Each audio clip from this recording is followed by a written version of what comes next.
हर हर महादेव दोस्तों।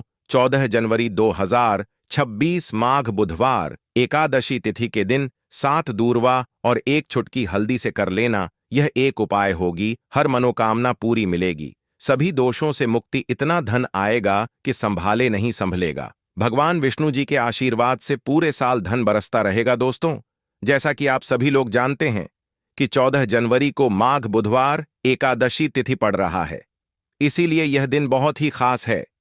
क्योंकि देखिए दोस्तों, गुरु जी ने कहा है कि जब भी माघ बुधवार एकादशी तिथि पड़े तो आपको सिर्फ और सिर्फ 7 दूवा और 1 चुटकी हल्दी वाला उपाय करना चाहिए। यह उपाय इतना खास है कि अगर आपने सही मुहूर्त पर सही क्रिया अनुसार 7 दुआ और 1 चुटकी हल्दी वाला उपाय कर लिया, जो प्राचीन काल के समय का महा उपाय है, तो मान के चलिए दोस्तों, भगवान विष्णु जी के आशीर्वाद से आपके जीवन का कितना ही बड़ा दुख हो, उससे आपको मुक्ति मिल जाएगी। आपकी कोई भी मनोकामना हो, मान लीजिए आप नौकरी की तैयारी कर रहे थे, आपकी नौकरी लग जाएगी, आपका बंद पड़ा व्यापार चल पड़ेगा। जिस बीमारी से आप बहुत दिनों से परेशान थे, उस बीमारी से आपको मुक्ति मिल जाएगी। आपके जीवन में धन आना शुरू हो जाएगा, आपके जीवन में धन आने के सारे रास्ते खुल जाएंगे। और मान के चलिए दोस्तों, फिर आपको किसी भी प्रकार की परेशानी का सामना नहीं करना पड़ेगा।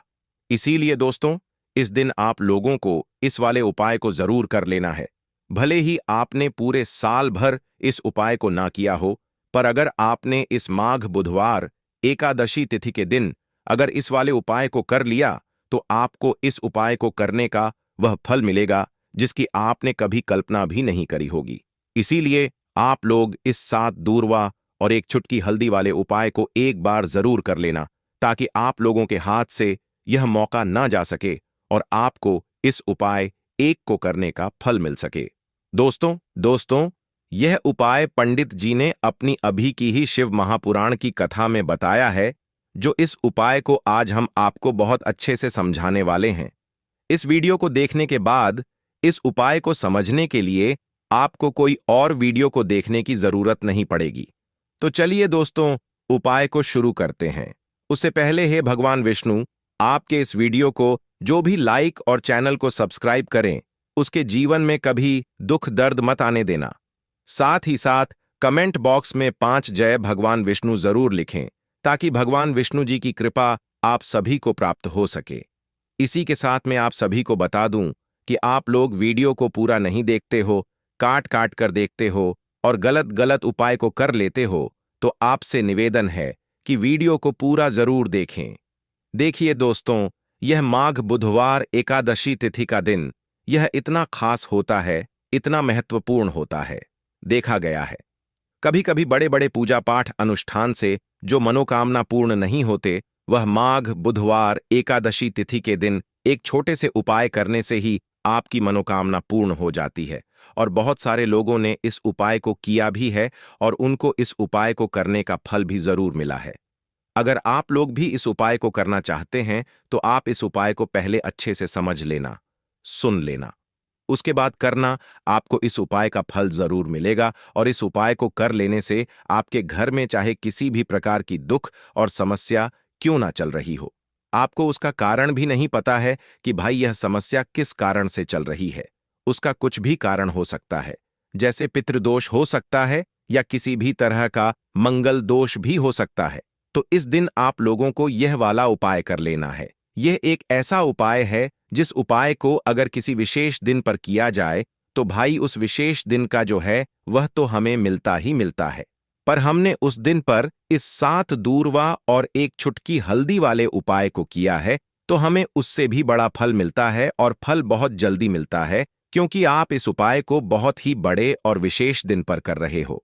तो चलिए अब उपाय के बारे में बात करते हैं, लेकिन उससे पहले आप लोगों को यह जानना आवश्यक है कि आखिर यह उपाय किस समय करना है, किसको करना है और कैसे करना है। तो चलिए हम आगे आपको वीडियो में एक एक करके बता देते हैं। तो दोस्तों, इस 7 दूर्वा और 1 चुटकी हल्दी वाले उपाय को हमें इस बुधवार एकादशी तिथि के दिन कैसे करना है, किसको करना है, किस समय करना है और कहां पर करना है, यह सारे सवालों के जवाब आपको इस वीडियो में मिल जाएंगे। और जो यह वीडियो देखेगा भाई, उसको 7 दूर्वा और एक चुटकी हल्दी वाला उपाय जरूर करना चाहिए, क्योंकि इस दिन शत्रुओं और किसी भी दोष, किसी भी बीमारी से मुक्ति पाने के लिए 7 दूर्वा और एक चुटकी हल्दी का बहुत ही बड़ा और विशेष महत्व होता है। और जब बात आ जाए 7 दूर्वा और एक चुटकी हल्दी की, तो यह सोने पर सुहागा वाली बात हो जाती है और यह एक बहुत ही बड़ा उपाय हो जाता है। अब दोस्तों, इस 7 दूआ और एक चुटकी हल्दी वाले उपाय को आखिर करना किसको है, सबसे पहले हम लोग वह बात जान लेते हैं। तो देखो, घर की जो बड़ी माताएं बहनें होती हैं, उन माताओं बहनों में से कोई भी एक बड़ी माता बहन इस वाले उपाय को कर सकती है। और दोस्तों, अगर आप चाहे तो अपने घर में से सभी सदस्यों को भी इस उपाय को करवा सकते हैं। अगर किसी व्यक्ति की खुद की कोई मनोकामना है, खुद की कोई दुख और परेशानी है जो कि वह अपने लिए ही करना चाहता है, इस वाले उपाय को तो वह खुद अपने लिए भी कर सकता है।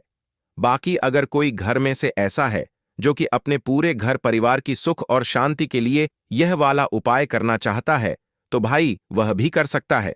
उसमें भी कोई दिक्कत वाली बात नहीं है। कहने का मतलब यह है कि इस उपाय को हर एक सदस्य भी कर सकता है और पूरे घर परिवार के सदस्य के लिए घर की बड़ी माताओं बहनों में से कोई एक माता बहन भी कर सकती है।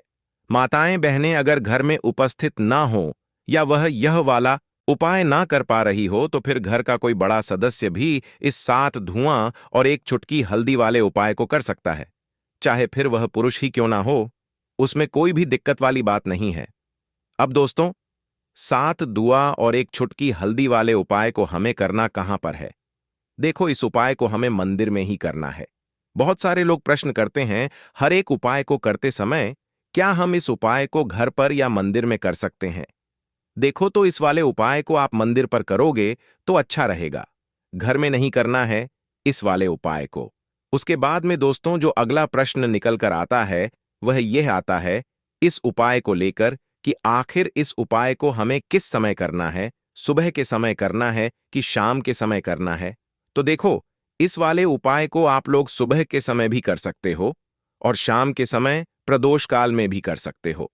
अब अगर आप पूछो कि भाई साहब, सबसे उत्तम समय कौन सा रहेगा इस 7 दूर्वा और एक चुटकी हल्दी वाले उपाय को करने का, तो हम आपसे बस यही कहेंगे कि इस उपाय को आप शाम के समय करेंगे तो ज्यादा बेहतर होगा, क्योंकि माघ बुधवार एकादशी तिथि का दिन है और इस दिन प्रदोष काल के बहुत महत्व होता है। बाकी अगर सुबह के समय भी करेंगे तो भी अच्छा होगा, उसमें कोई भी दिक्कत वाली बात नहीं है।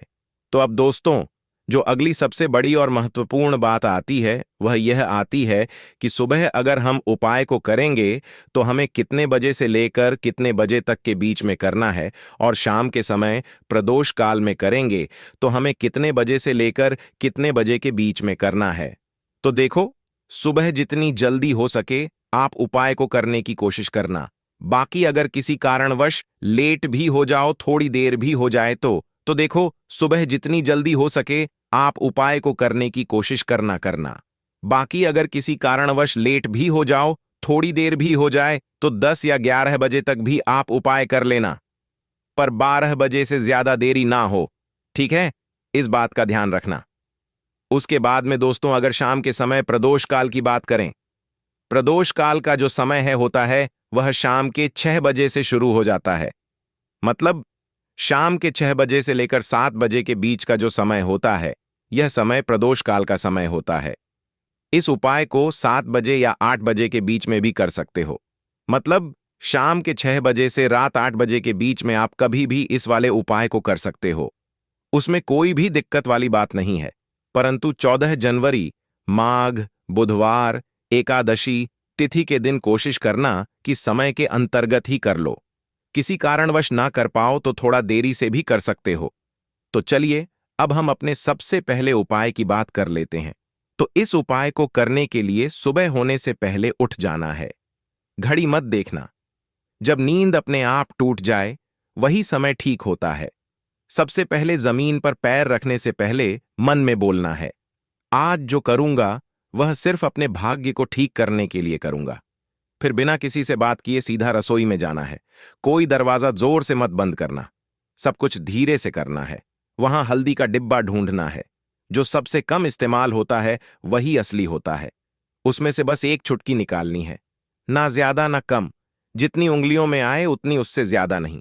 अब एक कटोरी चाहिए, तांबे की हो तो सबसे अच्छा, पीतल चलेगा, नहीं तो मिट्टी का छोटा सा प्याला भी चलेगा, लेकिन प्लास्टिक नहीं चलेगा।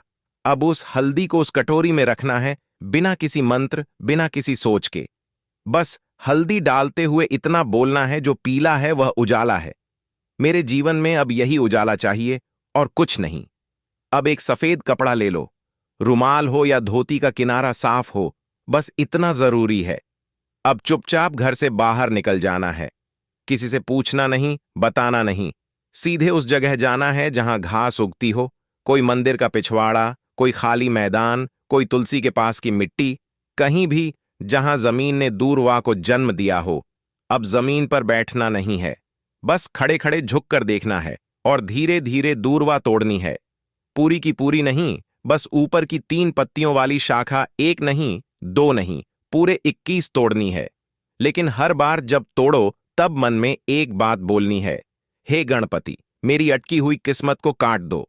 हर बार यही 21 बार। अब वह दूरवा रुमाल में लपेट लो और घर लौट आओ। अब जहां सबसे ज्यादा शांति हो वहां बैठो। मंदिर हो तो ठीक, नहीं तो दीवार का वह कोना जहां बचपन में बैठते थे वहां बैठ जाना है।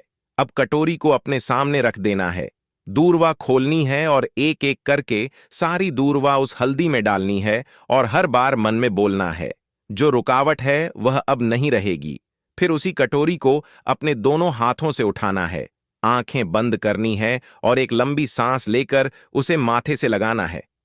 फिर बिना कुछ बोले, बिना कुछ मांगे, बस 5 मिनट तक मौन बैठना है। वह मौन ही सबसे बड़ी प्रार्थना है। अब उसी कटोरी में थोड़ा सा शुद्ध जल डालना है। अगर गंगा जल हो तो बहुत अच्छा, नहीं है तो भी चलेगा। पानी से हल्दी और दूरवा भीग जाए, बस उतना। अब कटोरी को सिर के ऊपर से 3 बार घुमाना है, पहले दाएं से, फिर बाएं से, फिर एक बार और दाएं से, जैसे कोई अंधेरे का घेरा काट रहा हो।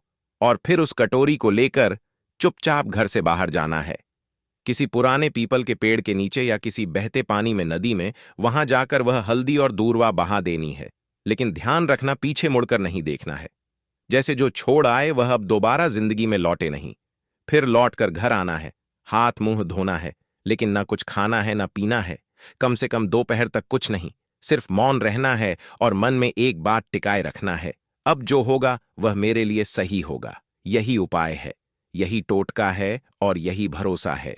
इसे किसी को बताना नहीं।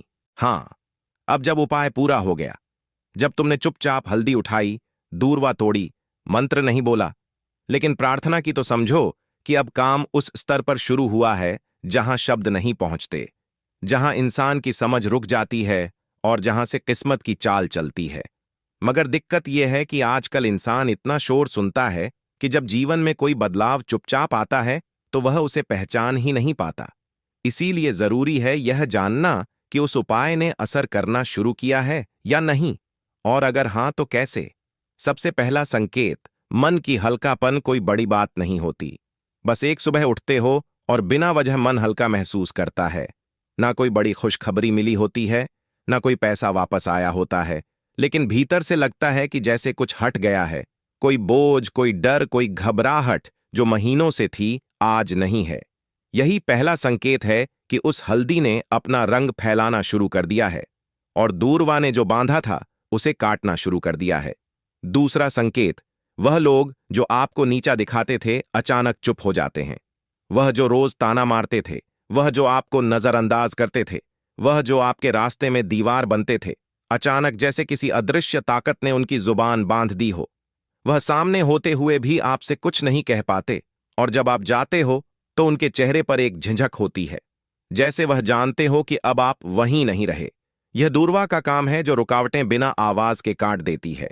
तीसरा संकेत, रुका हुआ पैसा, अटका हुआ काम अचानक बिना कोशिश के हल हो जाता है, जैसे किसी ने फाइल को धकेल दिया हो, जैसे कोई केस जो सालों से रुका था उसमें तारीख लग जाए, या बैंक का वह चेक जो बार बार लौटता था अब पास हो जाए। आप खुद सोचोगे मैंने तो कुछ नहीं किया, फिर यह कैसे हो गया, और वहीं आपको याद आएगा मैंने कुछ किया था, पर मौन में। चौथा संकेत, सपनों में कुछ दिखने लगता है।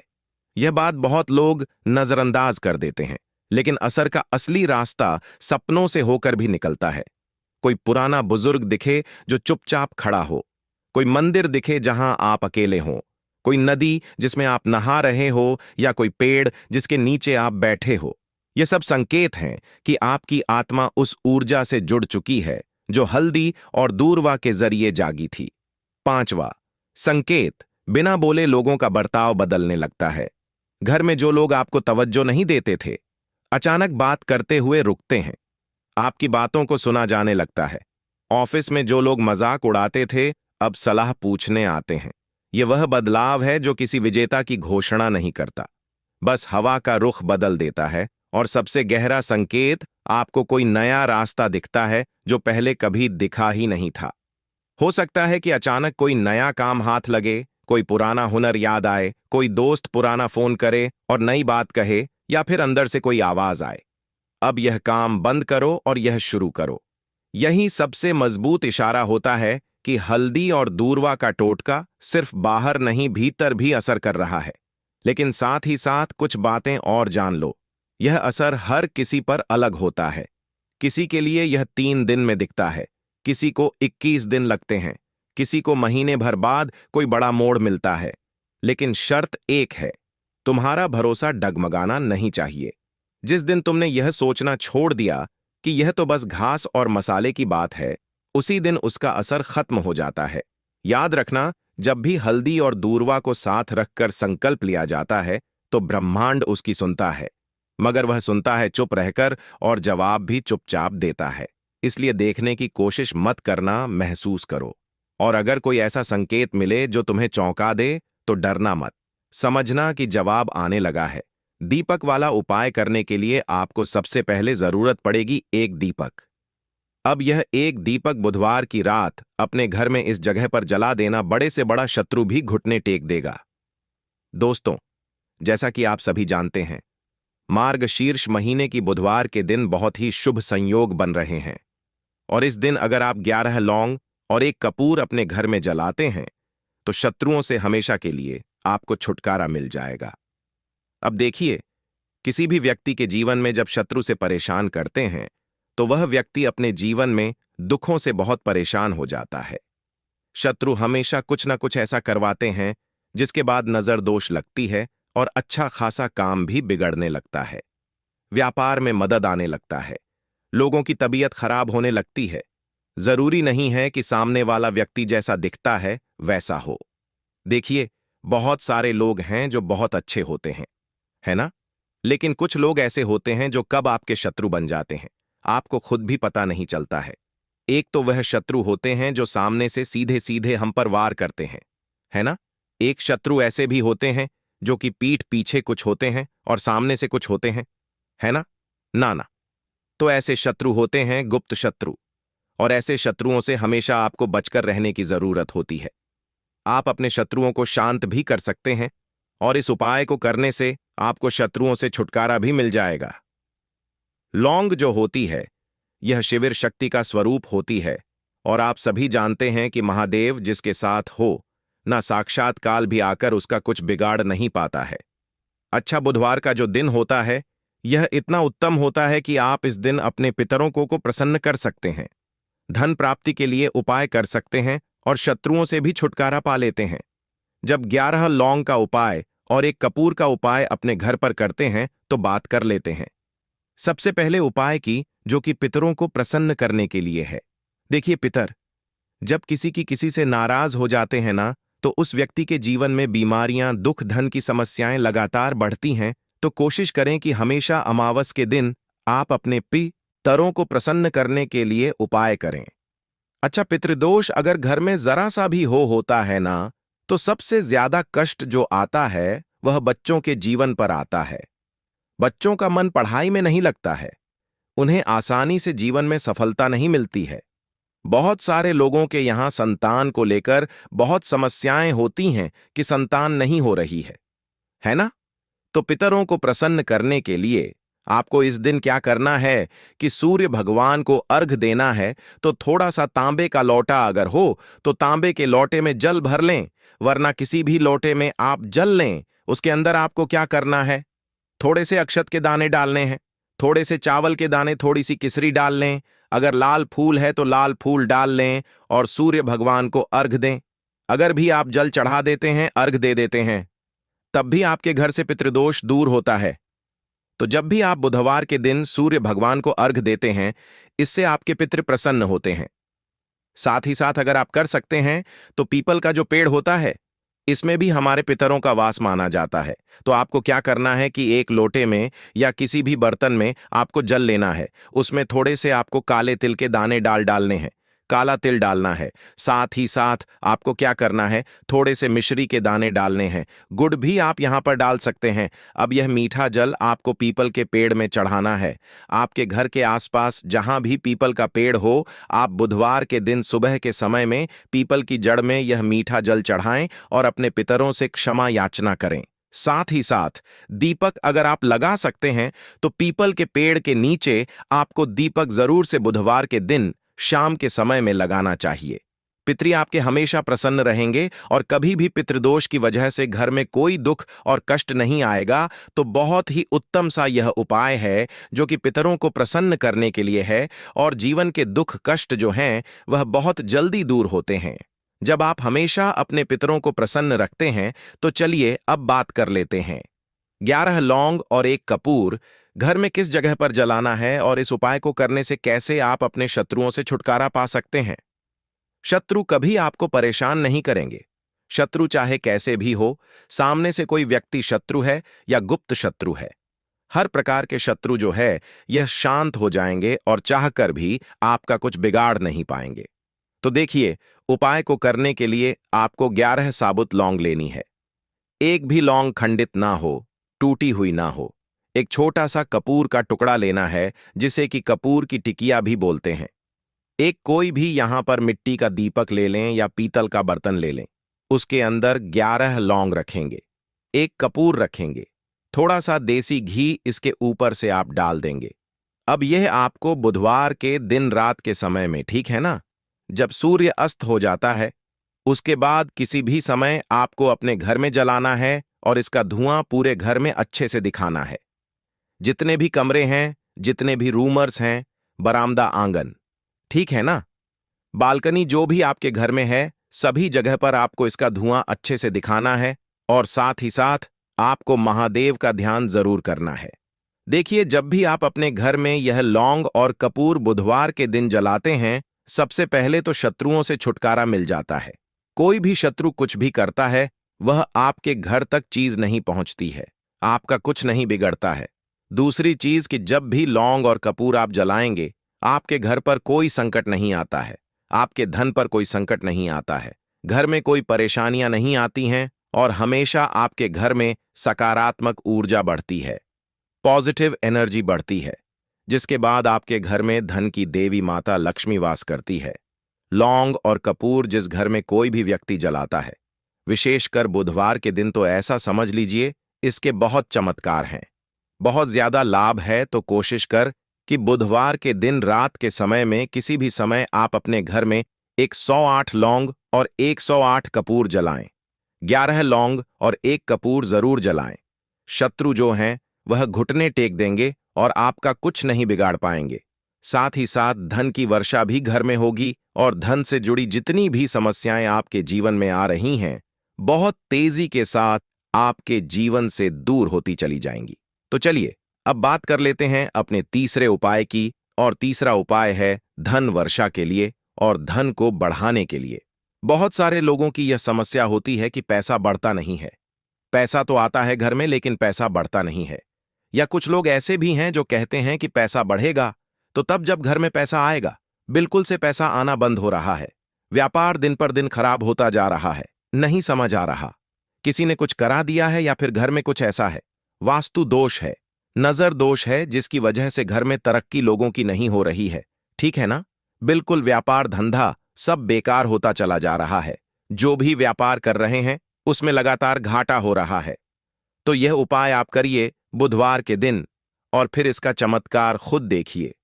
चाहे व्यापारी हैं, आप कोई बिजनेसमैन हैं, दुकान है, आपकी हर प्रकार के काम में लाभ ही लाभ मिलता है। जब इस उपाय को आप करते हैं, आपको क्या करना है, 2 फूल वाली लौंग लेनी है, एक लाल फूल लेना है। गुलाब का फूल भी आप यहां पर ले सकते हैं। उसी गुलाब के फूल में यह 2 फूल वाली लौंग रख देनी है। एक देसी घी का दीपक आपको जलाना है, लंबी बाती का। अब यह दोनों चीजें लेकर अपने घर के मंदिर में आपको बैठ जाना है।